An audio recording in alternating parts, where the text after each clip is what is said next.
Est-ce que finalement on fait passer le RN pour des victimes en faisant ça? Qui sont en train de préparer l'autoroute pour l'élection de Marine Le Pen dans 5 ans. Ça, c'est évident, parce que là, encore une fois, la victime, c'est le RN. Et finalement, les gens qui... Je vous rappelle qu'il y a quand même 13 millions de Français qui ont voté pour Marine Le Pen au second tour de l'élection présidentielle. 4 millions qui ont voté au deuxième tour des législatives pour élire ces 89 députés. De façon tout à fait légale. Donc c'est ridicule. Puis vous savez, au Moyen-Âge, il y avait des bouffons du roi. Maintenant, on a des bouffons de la République. Les premiers étaient un peu drôles, ceux-là sont pathétiques et ils ne connaissent pas du tout la réalité du pays. Alors je pense que vous parlez de la NUPES, mais il n'y a pas que la NUPES. Mais tous ceux qui refusent. Il y a le PS et certains de Renaissance. Oui, certains de Renaissance. Ces députés qui refusent de jouer avec des députés élus du Rassemblement national prennent vraiment les gens pour des cons. Parce que vous savez, pour avoir l'occasion d'aller souvent à l'Assemblée, entre eux, ils bouffent entre eux, ils prennent des verres, ils se discutent, ils se tutoient. Mais ça se voit pas. Mais ça se voit pas. Bah oui, mais alors, mais faut pas être hypocrite. Non, mais le problème, c'est la photo. Effectivement, moi, je peux comprendre que les députés aient pas envie d'être sur la photo avec marqué "on porte tous le même maillot", avec des gens de bords politiques différents. Jouer au foot. Ça, j'ai du mal à comprendre, mais la photo peut poser problème. Et dans ces cas-là, ils avaient qu'à boycotter la photo. Ah oui, c'est l'affichage qui peut poser problème. Qu'est-ce que c'est que la France? La France, c'est 18 000 clubs amateurs. Vous savez que tous les dimanches, il y a 2 millions de Français qui jouent au foot. 2 millions. Il y a 2 millions de gens qui sont licenciés à la fédération. Et dans ces équipes, il y a des gens du Rassemblement national, il y a des gens qui votent LFI, etc. Mais si, ils sont publiquement, ils font des photos, ils font des calendriers, ils ne sont pas représentants du peuple. Bravo Estelle, vous venez exactement de signaler. Ces députés sont supposés être les représentants du peuple. Mais ils ne représentent pas le peuple parce que le peuple se mélange, lui. Le peuple fait du foot ensemble et ça ne pose aucun problème. Et vous savez ce qui est ridicule? Il y a un député d'hiver gauche, donc élu à travers l'étiquette de la NUP, qui a fait tout une déclaration sur Twitter en disant comme il y a des députés du Front National, du Rassemblement national, je ne vais pas participer à cette rencontre. Il n'était même pas inscrit.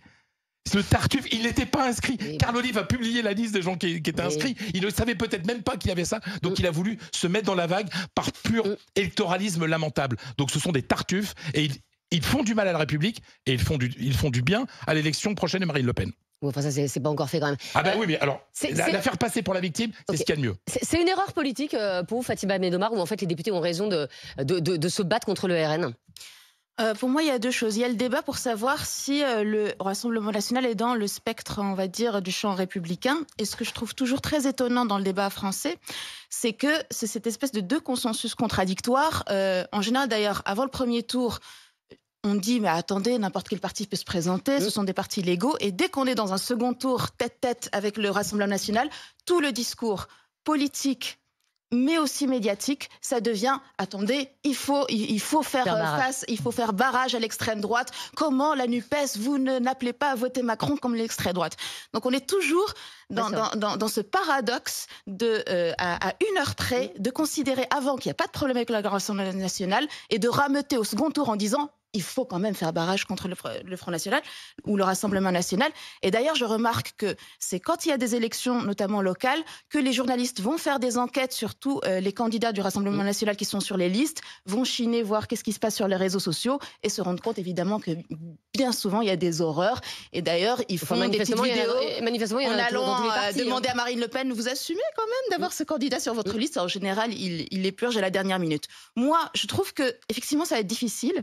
Ça va rouiller, ça va être impopulaire, mais il va falloir remonter sur le cheval de lutter à contre-courant, à contre-torrent de la dédiabolisation de l'extrême droite et se rendre compte vraiment qu'il y a un double don't look up. Là, ce qui va se passer dans les décennies à venir, il y a la crise écologique qui va provoquer d'énormes crises de migration et de déplacement des populations.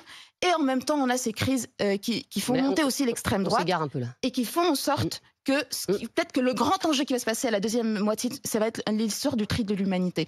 Donc il faut dès maintenant rentrer dans un système de résistance à ça. Il faut toujours garder en tête que l'extrême droite, qui fait le pouvoir ou qui y arrive, c'est jamais le fait d'un seul programme, d'une seule partie. Voilà, c'est un processus politique très long qui va s'auto-alimenter, qui va commencer à contaminer toutes les chiquiers politiques. Les boycotter, alors ils ont raison de boycotter. Je pense que là, ça va être impopulaire, mais qu'il faut il faut assumer et multiplier ces actions symboliques et mener à la fois la bataille idéologique sur le fait que non, on ne se mélange pas avec l'extrême droite et évidemment argumenter sur le fond. Mais si on continue à dire c'est pas grave de jouer avec eux, c'est pas grave qu'ils soient aussi surreprésentés dans les médias, etc. Et ben de fait, on ne fait jamais ce vrai barrage républicain.